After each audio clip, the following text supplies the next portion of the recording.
Washington is a spotlight team this year. Washington's one of those teams where when I ask you how they did last year, if you're not a Washington fan, if you don't watch a lot of Pac-12, you say they did pretty good. Yeah, they did pretty good. They went 11-2. That is their best record since 2016. They were 4-0 versus the top 25. Both of their losses came by one score on the road. At UCLA, at Arizona State, right there in weeks 5 and 6. Those were their losses. They went on to beat Oregon State. They went on to win at Oregon. They went on to beat Texas in the Alamo Bowl. Kalen DeBoer went and found Michael Penix in the transfer portal.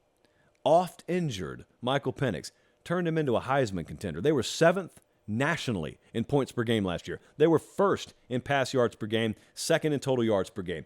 Why are they a spotlight team? I think some of that makes it obvious, but remember all those numbers I just gave you, and then remember their top 30, their top 25 actually, in returning production this year. And among those guys returning is Michael Penix, the quarterback. Michael Penix Jr., the quarterback.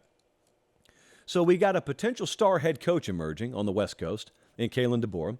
We've got the legacy of Michael Penix as a quarterback being rewritten in real time.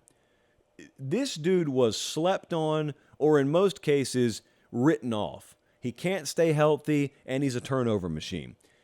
And then it's like West Coast Hendon Hooker, really. A change of scenery ends up being everything he needs, and he just blossoms into an elite quarterback.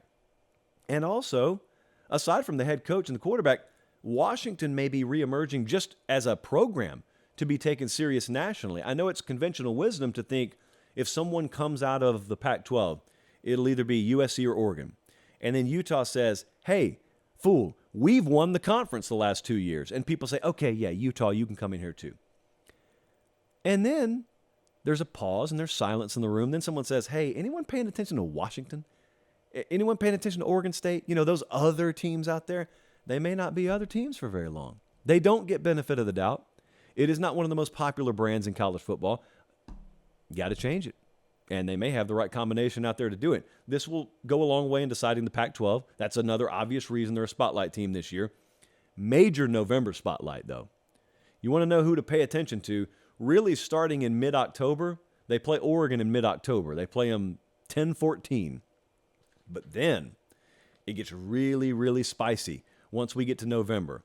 At USC, Utah, at Oregon State. Those 3 weeks, those are 3 of the premier contenders in that conference this year.